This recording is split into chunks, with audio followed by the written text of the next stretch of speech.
Hello, welcome back to the channel. That magical month of May is upon us and it is time to start bringing all of the crops I've been growing in the house into January outside.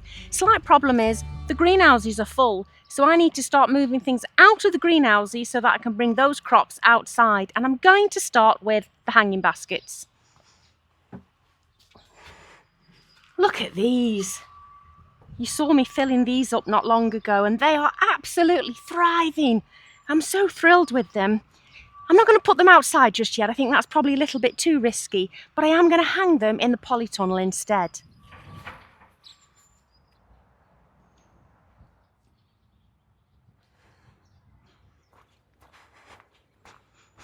It's heavy by the time I've got round here.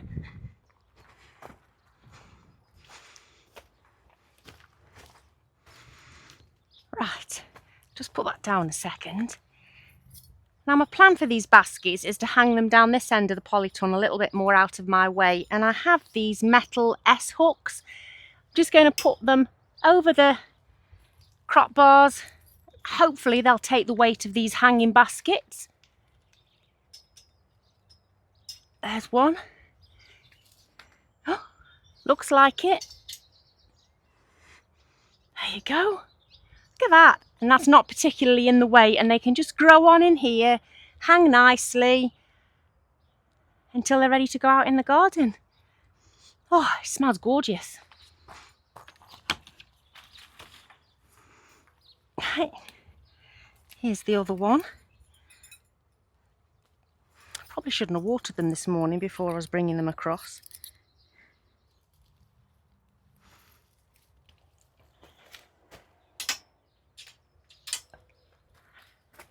I'm going to enjoy seeing these here for the next few weeks.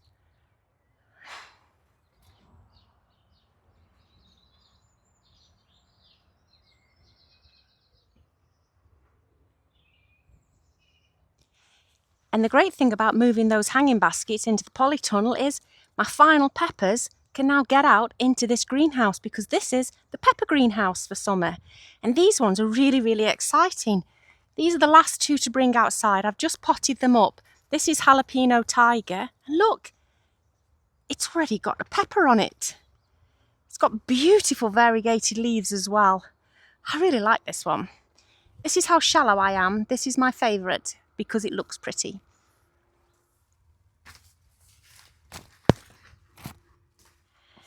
And I've also noticed that this one in the house has a pepper on it as well. Can't say as I've noticed many flies in the house. I don't know what's been pollinating it. This one is F1 Bright Star. And my final one to put in here is a chilli called Bonda Majax. I'll give you a look around what's growing in here. This section of peppers we'll put in here after the first lot. Again, you can see there's already some growing here. This is King of the North, Sugar Rush Long Peach. I have Starfish Red at the back. And then this one here is an orange pepper that I planted the seeds from Morrison, so he's been called Morris. Now if I show you these ones don't look quite so happy, and I did put these out a bit too early and I did cover them in fleece. But where they lost a few leaves, they are now putting on plenty of new growth. As you can see, the tips on them are very happy as well. So this one here has been the saddest looking one. This is Black Knight. I have Toro Rosso at the back, Californian Wonder. Who are you? This is another Toro Rosso. And then this is Joe's Long KN. Some of the ones down here in the greenhouse were actually really stressed. These were the first ones that came out. They came out in 3 batches now. These came out first, and in fact, I don't think they were stressed by being cold. I think the heat stressed them. The fluctuation in temperatures. We had a few days where we were recording nearly 40 degrees in the greenhouse, but it was down to -1 at night. And they were well and truly fleeced, and it was recording 7 degrees under the fleece. But even so, that's still a huge fluctuation in temperature, isn't it? For any plant, really, and for us indeed. So these ones are all coming back with new growth now and looking a little less unhappy.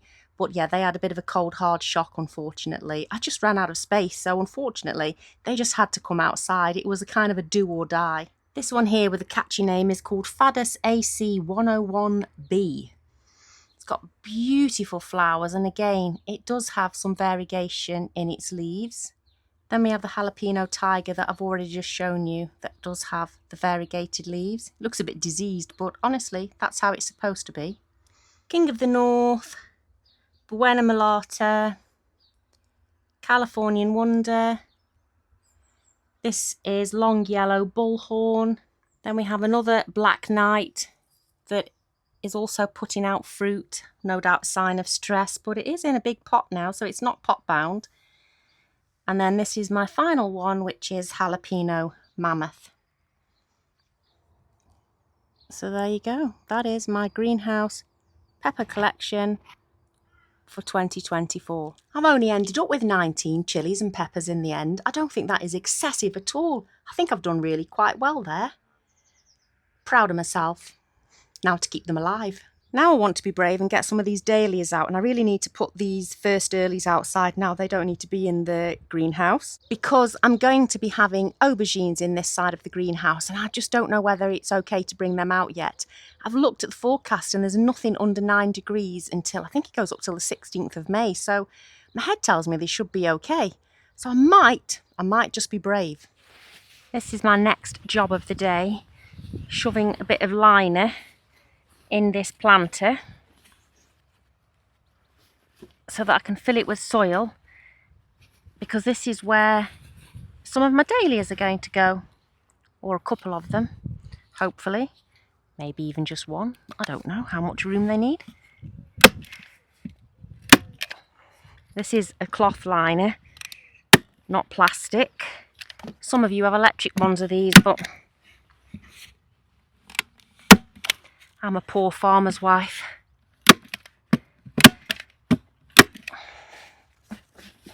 Can't afford one of them. I've just been to get some soil.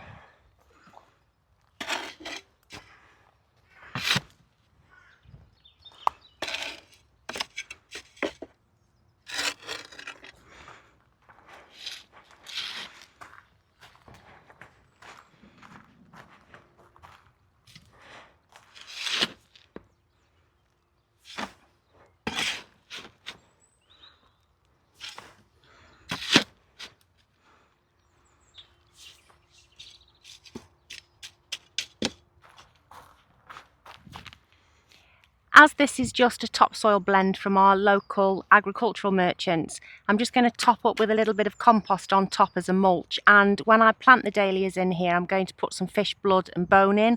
I daren't put chicken manure pellets in. I'm still traumatised by seeing JB's tunnel, although obviously I realise that fish blood and bone could still attract foxes and the like. I'm just going to err on the side of caution because it's not quite as pongy as the chicken manure pellets.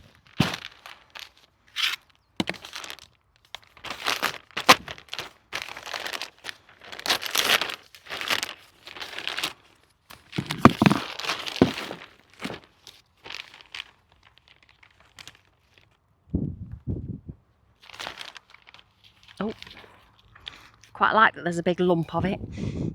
That was easier to carry from the bag then. That looks good. Let's go and pick a couple of dahlia tubers. Feels like I spend a strange amount of time walking between both plots. Feels like a slug might be in the greenhouse and has discovered this dahlia actually. Let's have a look under the pot. Oh, there he is. I'm going to take this one and I'll take the little one on the end as well. Can't for the life of me find where I've put my little trowel, and I only used it the other day. Right, now these varieties of dahlia are called Pablo, and I bought these because my horse is called Pablo.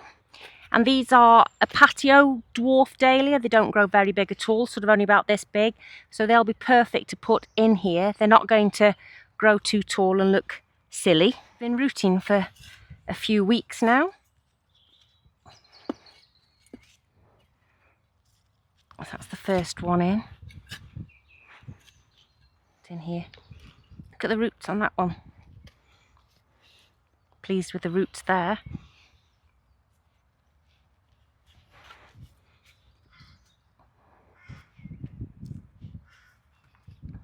Obviously this one is feeling sorry for itself. This is the one that I found the slug underneath it in the greenhouse. But hopefully they'll be happy here. And we'll get some beautiful peachy coloured flowers all summer long. And then in this one here, these are just a couple of dwarf cosmoses. So if they fill this space out, I think that would look quite pretty.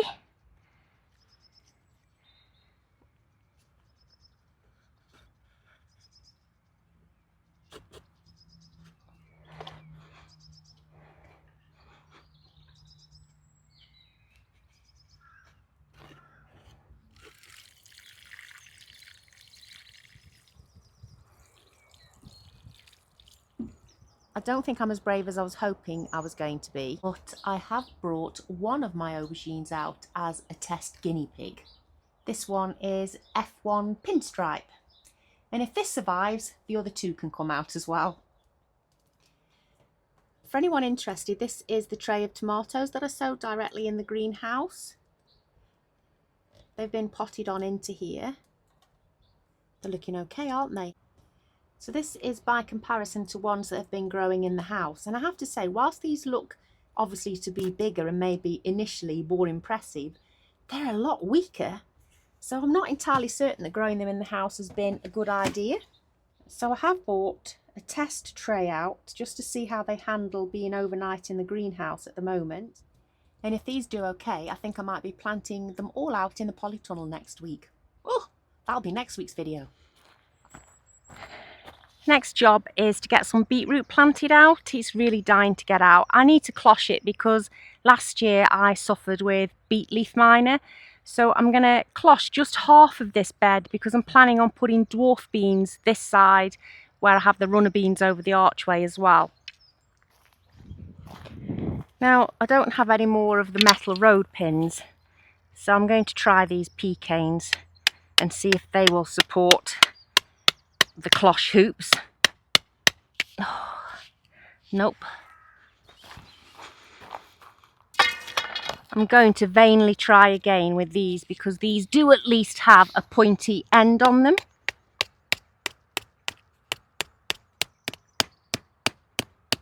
Oh, go get the lump hammer.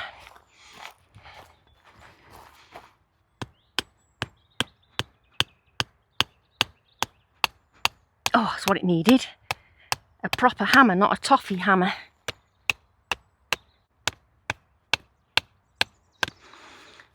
I think I better stop, else I'll be in Australia.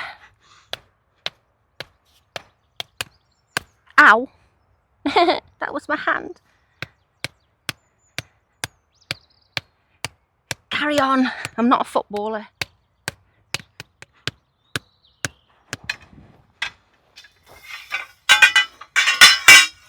Right, been to get them. These are the steel cloche hoops from First Tunnels that I've got on the other beds as well.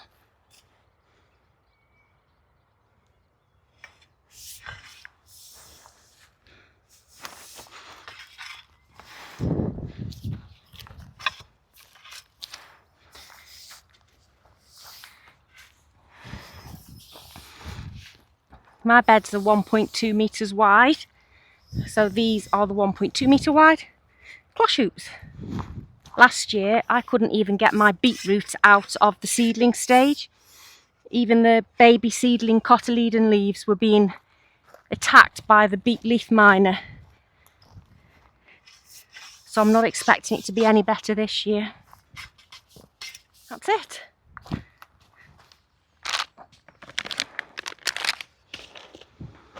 I have two varieties. I have Burpee's Golden and Bolt Hardy. I have some others that I haven't sown yet. I'm probably going to do Pablo again.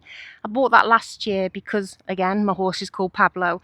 But Duncan and Isabel absolutely loved it as pickled beetroot. So I think I'm going to do those again. And I did harvest them as baby beet, but obviously you can let them grow to be a main crop beetroot as well. I'm going to leave these multi-sown. I just think that gives me a bit more room for more. And as I harvest some of the smaller ones, then obviously the others can grow afterwards.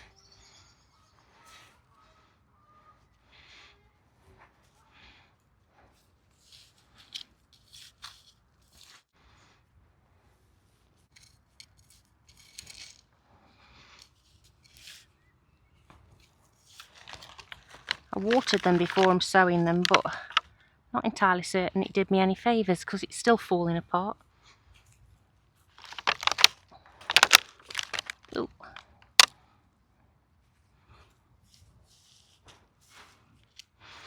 Love how even the roots of these red ones are red.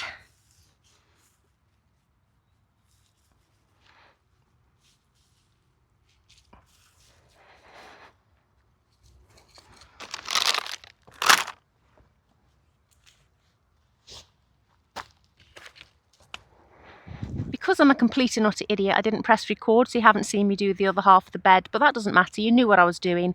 I'm going to go and get the environmest now and get this covered, and then within the next week or so I plan to direct sow some of the Pablo that I have, and then later on in the season, a couple of weeks after that, I'm going to do the chillies, and then that should be all the beetroot that we need for this year. Maybe. I might do some more later in the season. We'll see.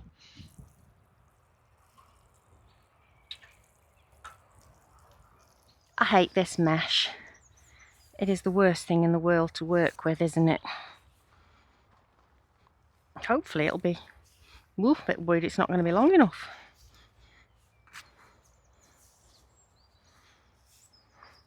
Even more worried now I've undone the whole thing.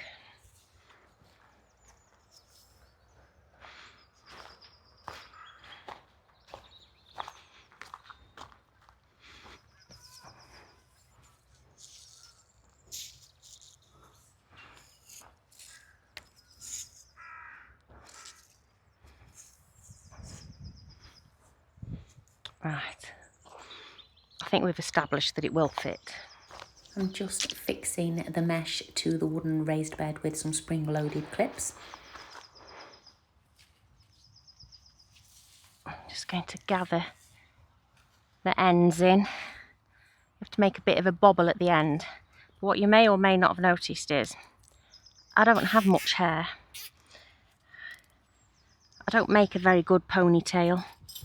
So it's not something I've ever really had to do for myself.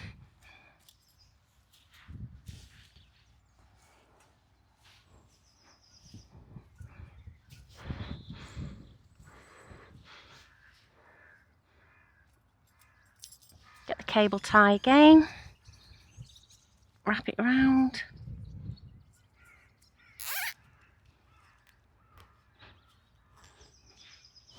Now I'm just going to tuck all of the loose in with this one.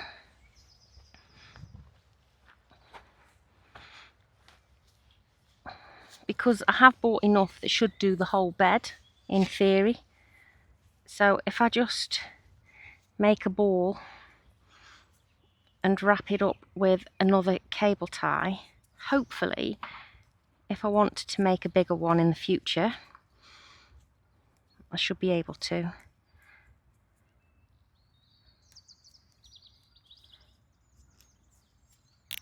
That's it. And just tuck it in. I'm going to finish up here, but I'll catch you in the next video. Look after yourselves. Bye.